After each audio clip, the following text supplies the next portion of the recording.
Phil, you look great, and we are live.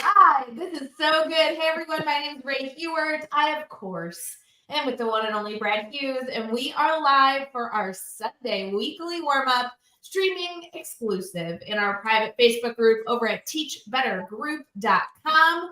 Friends, I know we have new guests every single week, and I know that so many of you love seeing new and former faces that you are very well connected to.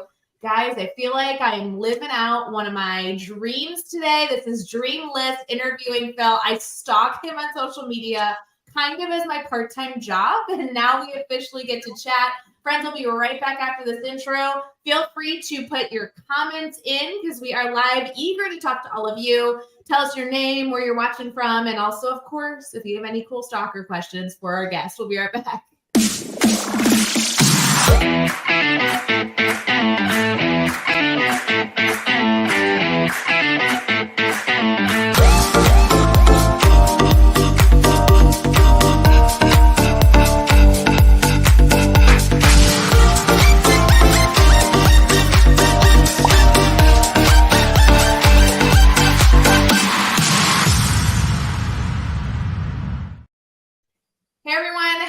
Happy Sunday. We would love for you to share your thoughts in the comments as we get into our wonderful show this afternoon. Brad Hughes is in the house. Brad, how you doing? Ray Hewart, I'm doing great. It's been a great week in education, a great weekend here in Southern Ontario. Looking forward to catching up with you and to welcoming in Phil to our Sunday weekly warm-up space here exclusively in the Teach Better Facebook group. Streaming live tonight, Sunday, 8 p.m. Eastern, and then tomorrow it's going out to all of the socials. You can catch up with me, Phil, and Ray, whether you listen in on our Teach Better Talk podcast or you tune into one of our socials. We're everywhere. We're here, we're there, and we're happy that you're in here too. Phil, I know that so many of our viewers will watch this because they want to connect with you and learn all about you, but just in case somebody's popping in this evening and they haven't connected with you yet, we share a little bit about who you are, what you do, kind of all that jazz. Hey, thanks so much, friends, for having me. Super honored and humbled to be here. Hello, everybody on the stream. Super cool to connect with you. My name's Phil Januszewski. By day, this is my 19th school year being a chemistry and physics high school teacher in the public education space. And by night, I happen to be a motivational speaker for youth with one of my best buds, Matt, through M&P presentations. And I also love to personally present to educators about trying to lean into their purpose in order to make better connections with their students through first taking care of ourselves. So again, super great to be here and have no idea where this conversation's going, but I'm all for it, my friends. That's what we're best at, right, Brad? We're really good at just winging everything, right? That's kind of the epitome of this show. We'll come up with good questions, and so will our viewers in the comments. Well, it's an honor to connect with Phil, and I can tell tonight's going to be a great night because we don't know where the conversation is going to go, but that is the real gift of connecting with Phil and with other guests here in the Sunday weekly warm-up spaces. We try to elevate and amplify the passions of fantastic educators like Phil, and we try to also weave in the comments of folks that are listening and joining us live. So if you are watching, listening, joining us live, say hello in the comments. Let us know what's on your mind. Let us know what your important role in education might be, and let us know how we can support you to get ready for an amazing week in education ahead.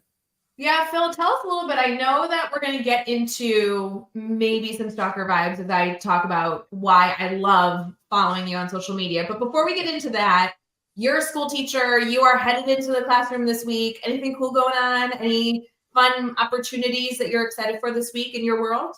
Yeah, I would say being a science teacher, there's always some unique things going on, so I'm lucky with that. Tomorrow, we're actually in my English language learner physical science class. We are making fresh paletas tomorrow. So we've been talking about chemical and physical changes and in the kitchen, how much that changes. And tomorrow, every lab table's making their own fresh homemade popsicle, buza in Arabi, or paletas in Spanish, but we're going to make them and see how they turn out. So anything with food and science, you guys can all sign me up for.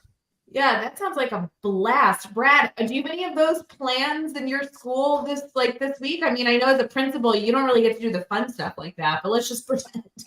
Actually, I got a chance to do something really fun on Friday, Ray, at my school. We celebrated a fundraising goal. We participated in a Canadian annual tradition, which is the Terry Fox Run for Cancer Research. As you may know, Terry Fox was a young man who lost a leg to cancer and in the 1980s had a dream of running across Canada to raise money. Terry's run from the East Coast was cut short in Thunder Bay, Ontario, about a third of the way across Canada when he tragically lost his life to cancer. But now, every year, annually, schools and communities honor Terry Fox's memory and spirit and organize fundraising runs. And so, long story short, dessert was on me this last week, Ray. I agreed to a pie in the face if my school could surpass their fundraising goal. They surpassed their fundraising goal by several hundreds of dollars. And I smelled like whipped cream all day for the Terry Fox run. And it was a sweet way to end my week. I am so glad you brought that up because I saw that on social and posted it and totally forgot that was this weekend. If any of you need to see Brad Hughes and the experience of getting the pie in the face, it is absolutely something to check out on social media. My teacher colleague took great delight. You can see in the picture, she was absolutely delighted to place that pie smack dab on my kisser. And the kids were going wild. And then I had a fun time participating in the run with the kids afterwards. So that's what it's all about. Whether you're a school leader, educator, whatever your important role might be, it's a matter of, finding the fun in the work that we do and finding ways to rally everyone together behind some really important causes. I feel like, Phil, you don't know anything about that. You know anything about sweets or having fun in the classroom? Like that must not resonate with you, right? Because on social media, I mean, you are the most boring person ever, black and white. You're really sad, always negative. Yeah, I think this must not resonate with you at all. Yeah, because I'm all those things, I was really shocked to be invited on the show, but thank you anyways for allowing me to explain myself. No, right, huge kudos to you, Brad. Yeah, totally lying, Phil. You have to tell us about why people may enjoy following you on social, because you are the exact opposite of everything I just said. Thank you kindly. Fully received. I think one of my personal passions and purpose is to create and spread happiness. And I think it's overlaps with a lot of my personal signature strengths, things I like to do that not only fill me up, but hopefully fill others up too. So yes, I'm all about digging into positive psychology and finding ways to not only thrive in life, but make it more enjoyable as well. So, ooh, we lost our sound. Brad, you still with us? I'm still here, Ray. Oh, Phil, we lost our sound. Can we get you back? You mean you look fine as a mute too, but I know you have good stories to tell us. Really good. I know. While he figures out the audio thing, I just have to tell you, Brad, I can sing Phil's praises while he figures this out. If you guys are not following Phil on social, here's what I love. Full of energy, full of color, and always looking to do good for students and for teachers. Definitely something that would resonate with this community here. Phil, I don't think we have your audio yet. He's going to keep looking that up. And we, fingers crossed that we're going to get that audio back. Brad, I think we should transition here to our Sunday strategies. This is where we get into the fun of our conversation and also get into those tips and tricks. You ready, friend? Ready to go. We'll be right back.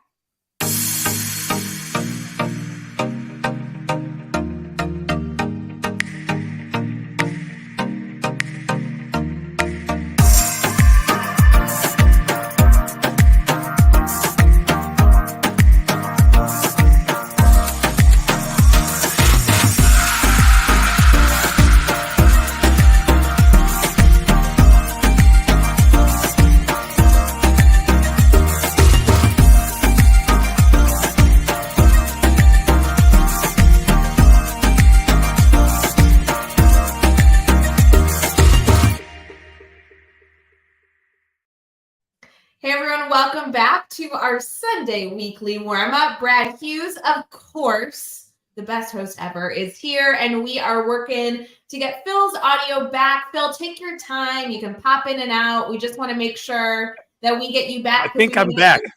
You're back. Love it. Perfect. He's back. Wonderful. See, You just needed So a sorry, commercial. guys, about that, but No I stress. needed a commercial break. I was too excited. Exactly right. Too excited. Before we get into too much, our Sunday Strategies is always a place where we can ask questions. Brad, one of my favorite phrases that I've learned from you is bringing those problems of practice and brainstorming. Also, any insight or inspiration we can get from people that can help us persevere throughout the week is a big deal. Phil, I'd love to start with you. If you don't mind sharing, how did you get into education? Why is this space the space that you enjoy so much?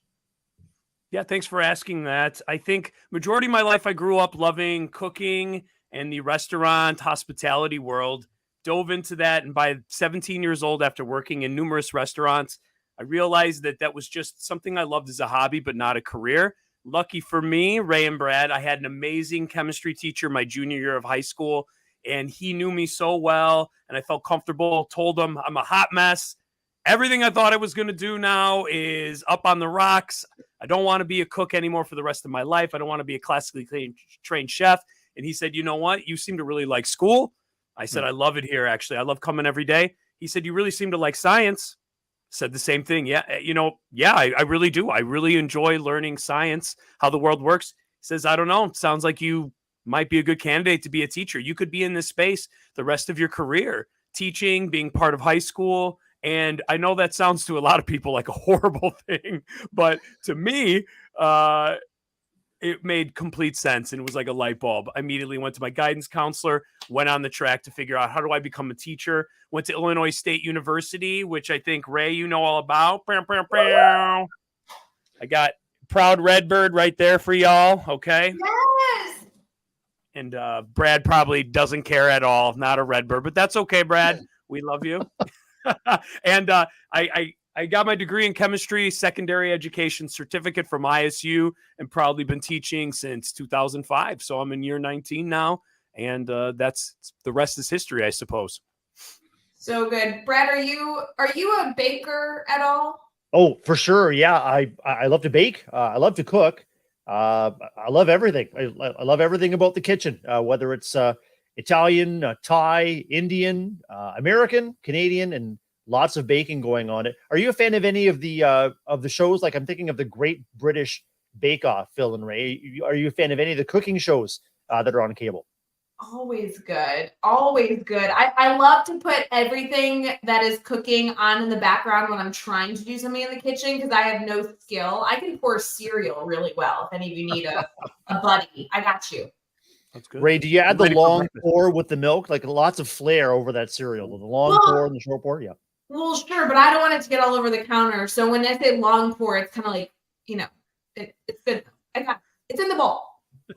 One thing that's coming to mind for me is I'm wondering about how many educators who are watching and listening tonight can reflect on a key educator in their life, just like in Phil's life, that encouraged them, saw something in them, and said, "Hey, you've got what it takes to become an educator." That same thing happened to me. I was tapped and by my my art teacher and my French teacher that said, I think you've got what it takes to become an amazing educator. I'm wondering if you're watching and listening, if you can put in our comments the name of or a memory of a key educator that made a huge difference in your decision to become an educator yourself. Did that happen to you, Ray? I think that was how I got into education. Similar to Phil, I knew I had something I loved, and it took a teacher to say, well, what if you could do that your whole life? And what if it looked a little bit different than you expected? Phil, I'd love you to elaborate more on how this experience led into your enjoyment of the work you're doing. Obviously, you're very dedicated to inspiring teachers. I mean, take us on that journey. Thank you. I think that I naturally love interacting and meeting new people and being around people. I think it's safe to say I'm an extreme extrovert. When other people may be exhausted after being around people for a long time, I tend to be incredibly energized by it. So I think that naturally I've always been wired to be around and interact with people. And my favorite part of teaching is and will always be the human connection side of things. Don't get me wrong. I absolutely love science. I love the topic and how it explains the world. But my absolute favorite part is to get to know my students, connect with them in hopes of being not just a role model for someone, an adult, a grown human that really enjoys their job and pours a lot into it. but I also hope I can be a bit of a life coach, an unofficial life coach for them, to get them to push beyond my classroom, but to think beyond just within these walls. I see them 48 minutes every day.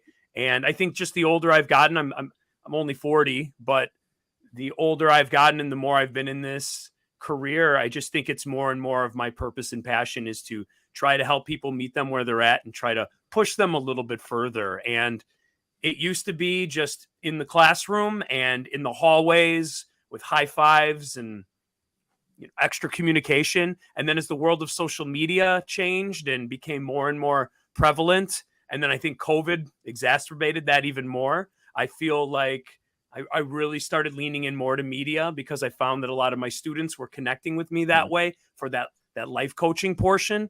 And then I also started to strangely, unexpectedly, start to have parents reach out to me that said, I know you're doing this for your kids, your students, but actually I really needed that today. So I really appreciate what you're doing. So I didn't realize it's something I enjoyed doing. It was a creative outlet. It made me feel like I had a purpose and bringing value to the world, but I didn't realize that it was also benefiting people besides my few students I had. So it was just something that organically and naturally grew. And I think it's become a complete part of me now. You know, it's interesting when I think about mentors, teachers that have helped us, and then our work now as educators wanting to continue to better this field. What do you think is your best piece of advice that when people come to you, you find yourself repeating frequently? There must be something that you find to be a theme, whether it be this year or over the last few years, that you've really leaned on. Yeah, as far as like encouragement, and we're saying for educators, correct, Ray? Yeah, for educators, that's typically our audience here. Yeah, I would say that a lot of people, I think, are busy and get stressed and overwhelmed, especially in a career that overlaps in any way with education. I think there's a lot coming at us. And I think my number one thing is that I say that you try to focus on what are the things in your everyday life that fill you up? What are the things that I like to call them your ers?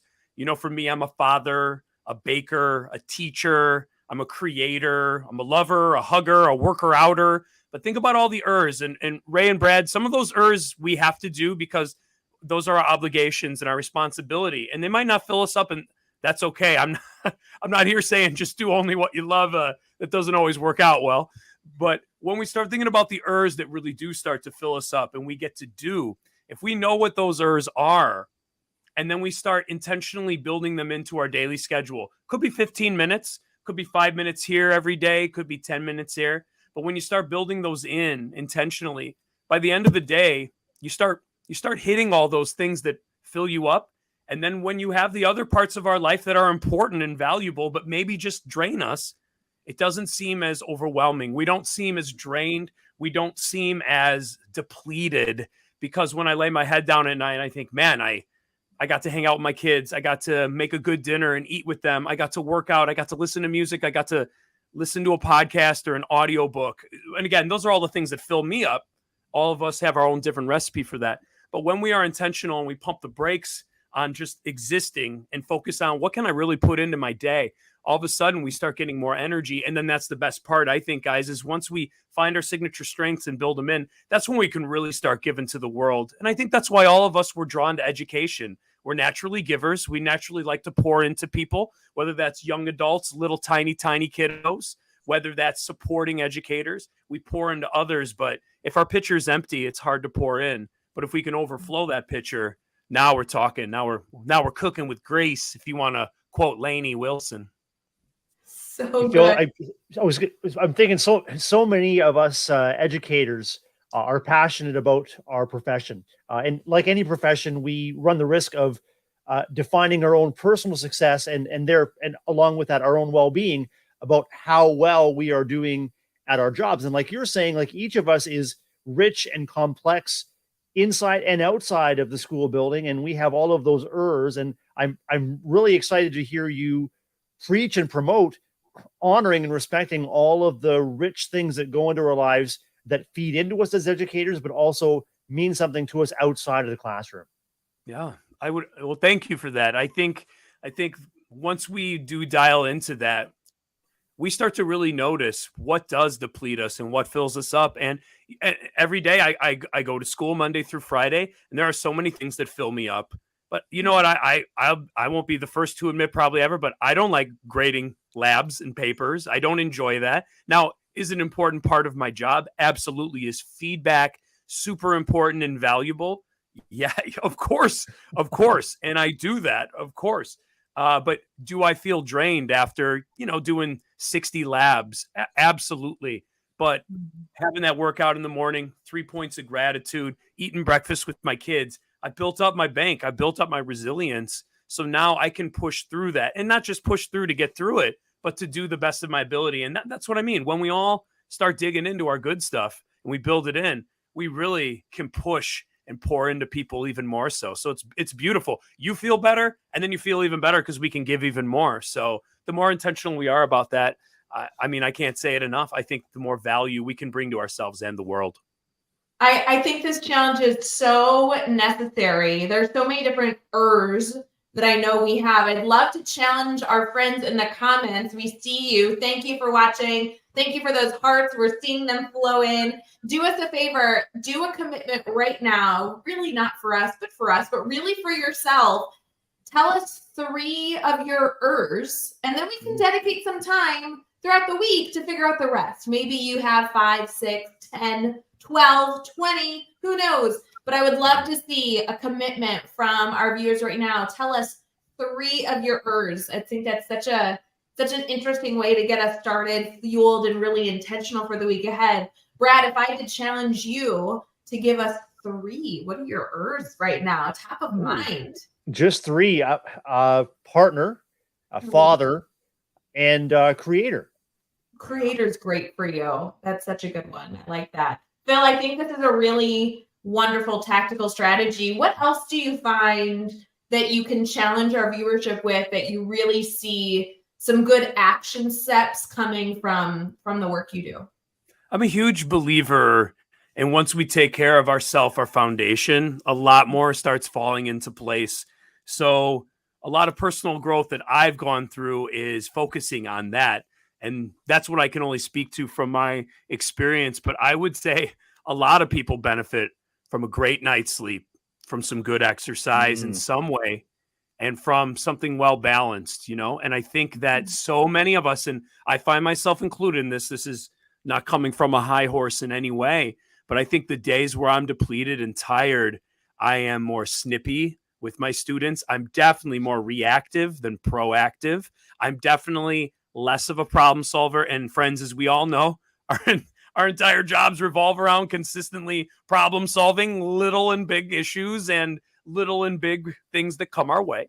So that foundation is so important. And I think because we are naturally givers, because we tend to be family people, tend to be here for kids, we tend to give everyone else the energy first. But if we really reverse that, we could give even more, but it's hard to let go of. There's guilt. There's also, Ray, I've gotten into this with many of my coworkers. I think there's a lot of unfair biases on how women are expected to behave in a family versus a male, and therefore it's seen as more selfish. And I don't think we can ignore that. I think those are all really important conversations. And the more we can have of that, the more we can open our eyes to that. I think the more people will be willing to stop the brakes for a little bit and say, you know what, you're right. I got to cut this out. I've got to declutter this from my life. I got to get a little bit more sleep so I can take care of me. And that way I can be all those things even more so and not feel guilty about it as well.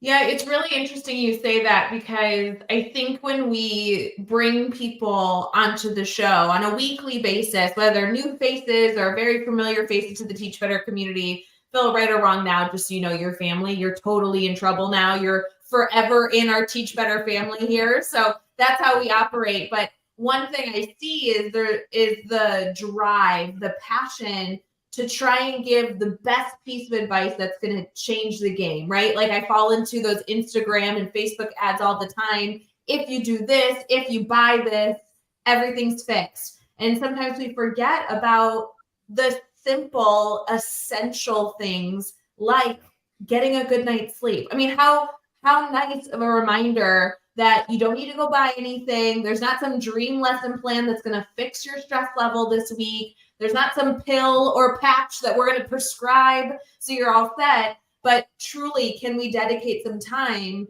to getting a good night's sleep as often as we can this week, right? There might be a late event, might be an early morning, but can we do it more often than not? And as simple as that sounds, that's challenging. It's hard. Yeah, it takes intention. 100% takes intention, and always easier said than done. And I think that's probably the most common criticism that's you brought my way. And I fully take that on. I'm not saying this is super easy. It's an easy idea, but to follow through 100%. There are so many things that pull at us throughout our day and our lives, and that's completely understood. But when we start focusing on those ERs, and I think a lot of people might stop and say, I have no idea what my ERs are. I've got to get my kid to basketball practice. I got to grade these papers. I want to catch one episode on Netflix because I deserve that. I've worked hard. I got to cook a dinner. And the list goes on and on. I don't have time to focus on those or think about that. But once you plant that seed and you start thinking about it, you may realize, oh, actually, I do love creating or making dinner for my family.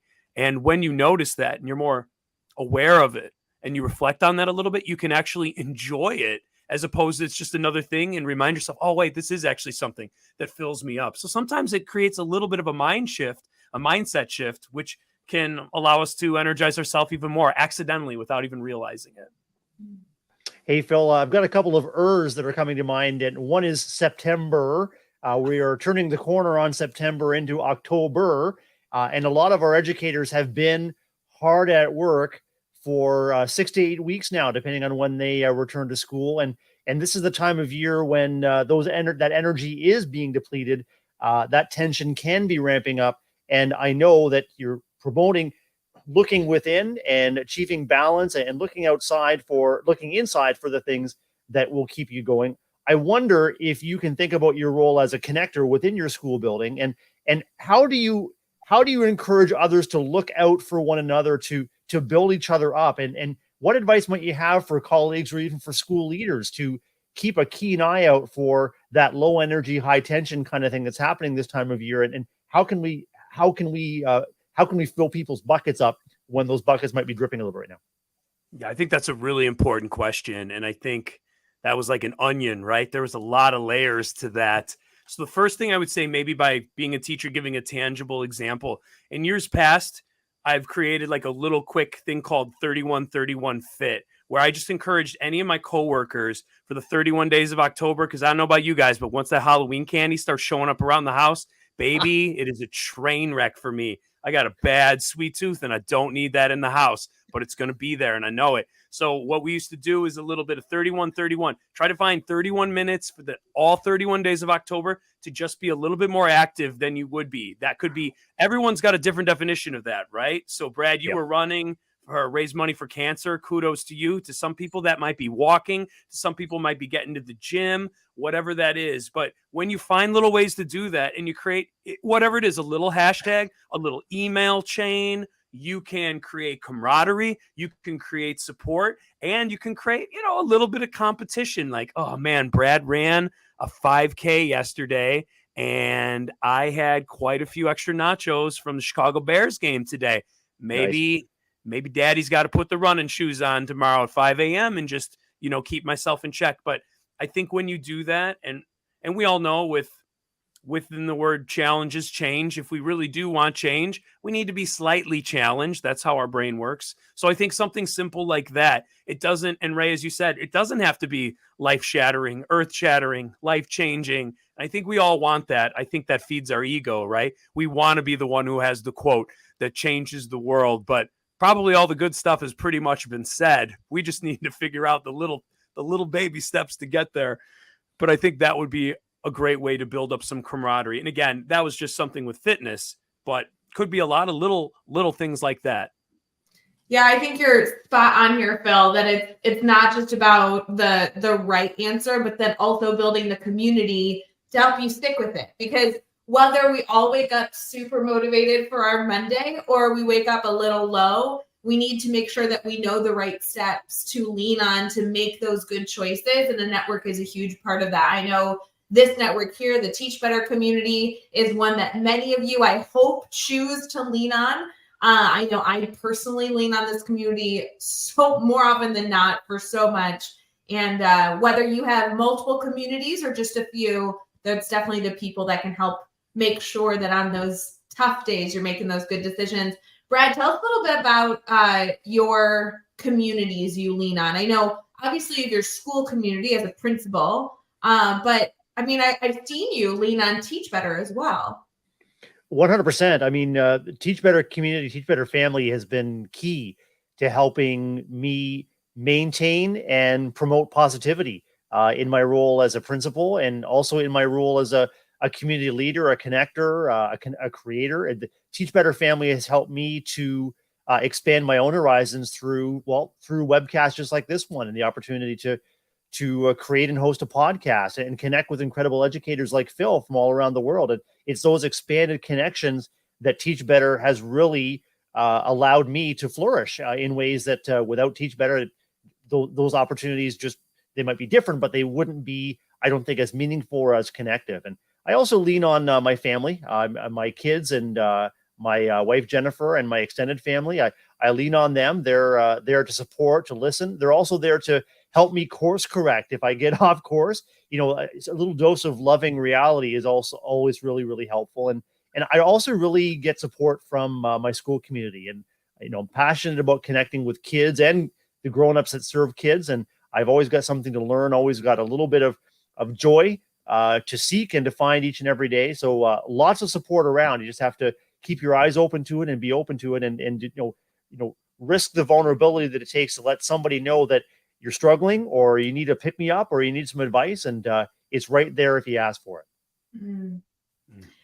Something that I love leaning on is our weekly giggle. But before we get to that, because that, guys, friends, that is 50% of why I'm here. Well, the 33% of why I'm here, weekly giggle. The rest is to hang out with whoever is on the show. So Phil, you're a huge, huge part of that today. And then the other 33% has to be just like Brad Hughes time. Like, this staples me to be able to be successful throughout the week.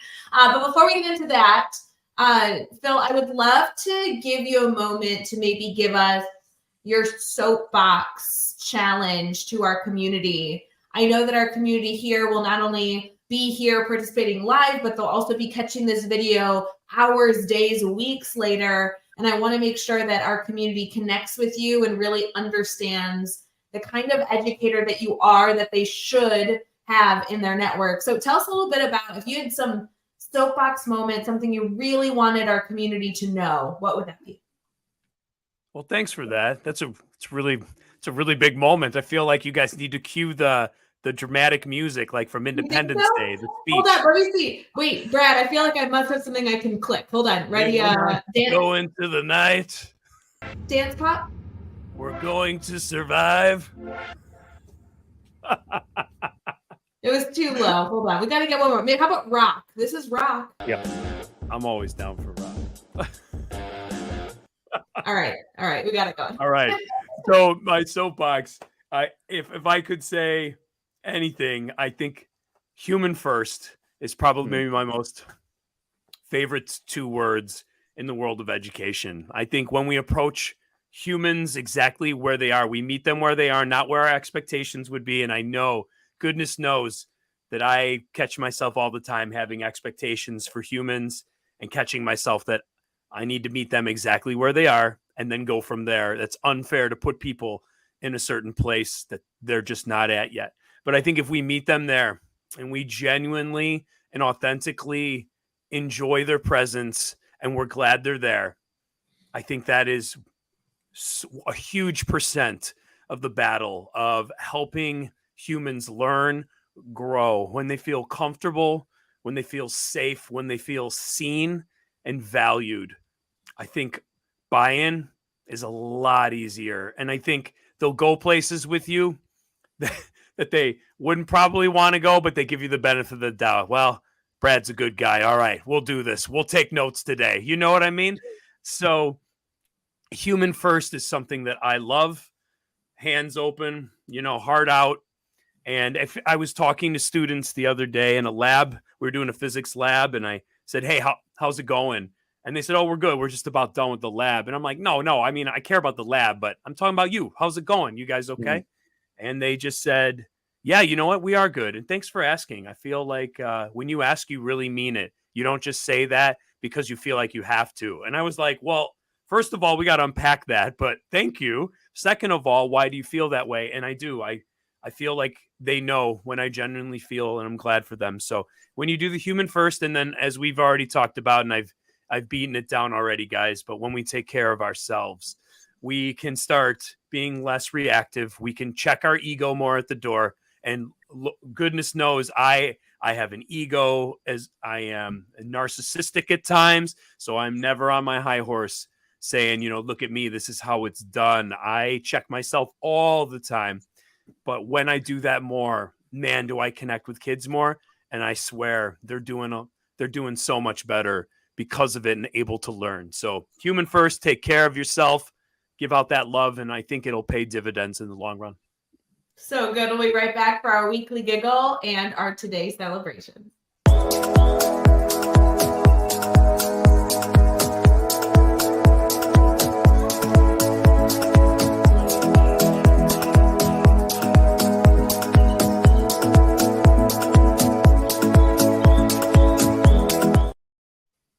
Hey everyone, we are back for our Sunday weekly warm-up. Brad Hughes, we are in our weekly giggle section, which is possibly my favorite part of my Sunday, getting ready for the week with something goofy, something fun.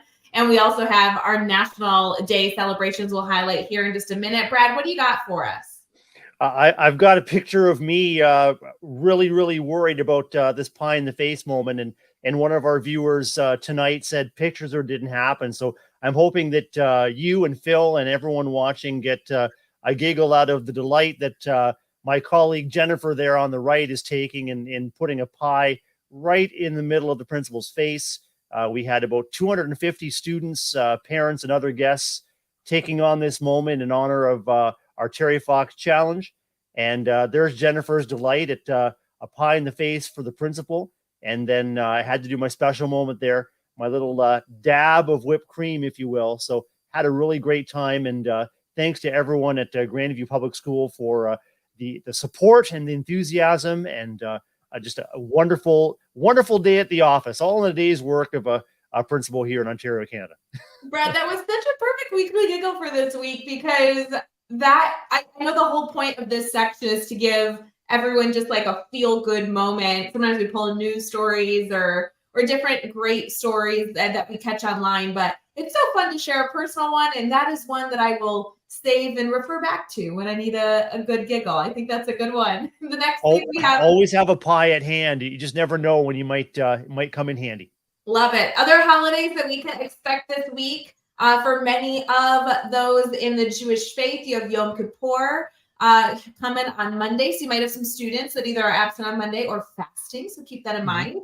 We also have National Daughters Day, National Lobster Day. I feel like that's got to be a good one. Later on this week, we have Better Breakfast Day, Johnny Appleseed Day, and who doesn't love a good National Pancake Day that's coming to you on Tuesday. Wednesday, we have some looking here for Ancestry Appreciation Day. And who wouldn't love ending the week on Friday with the one and only National Coffee Day? Always good, always good. So may you all enjoy those coffees. I will tell you that on the Today Show this coming Friday, you might want to make sure that you listen, because we might be having a plan to hand out free coffees for those of you that are active and participating in this Friday show. So we'd love to have you all a part of that. Before we go, Phil, would you mind sharing how everyone can stay connected to you? I know I will forever encourage them to follow you on Instagram, but in case there's anywhere else that they should go to check you out. Thanks, Ray. Thanks, Brett, again for having me. Yeah, my name is Phil Januszewski, friends. If you just Google search my name, I'm obnoxiously everywhere, but I'm on Twitter, Instagram, TikTok, LinkedIn. Just search my name. It's at Phil Januszewski. And also, if you search positivegrowthlounge.com, I'm also there where you can connect with me, and I get together and create a group of positive educators where we lean on each other to work more on our ERs and take better care of ourselves so we can pour into others even more so. I hope you all explore that. I have just briefly started to explore that program. I know so many in our community that I know would embrace that challenge and really dedicate to making that a part of their norm. So definitely go check that out on Phil's page.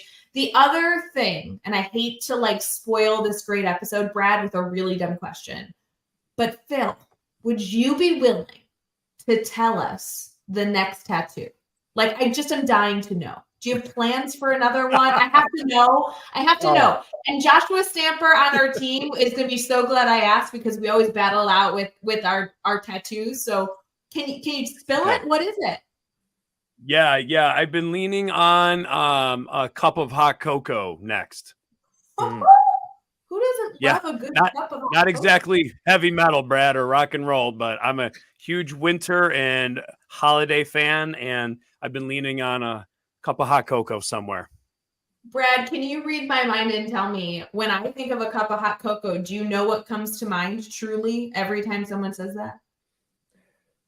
I'm not sure. I'm just thinking of the feeling of wrapping your warm mittened hands around that cocoa and having like extra marshmallows overflowing and just kind of savoring.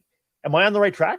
You're really close, Phil. I will tell you, and we can go back in time to find this. There was a early morning show. Brad and I did a show at 6 a.m. Central, I think on Christmas Eve, and we brought hot cocoa, and we did a live stream like this, and we were both sipping hot cocoa with whipped cream and marshmallows, and it was like the best show ever. Such a great memory. I'm so glad you remembered that, and now I can just kind of feel that that warmth of that cocoa and marshmallow and whipped cream combination, maybe a few candy cane sprinkles on top too. Absolutely. All right, friends, we appreciate you. We love you. We will see you next Sunday for another amazing guest. And of course, make sure to go follow Phil on social media to keep him a part of your inner circle. We'll see you guys soon. Have an amazing week.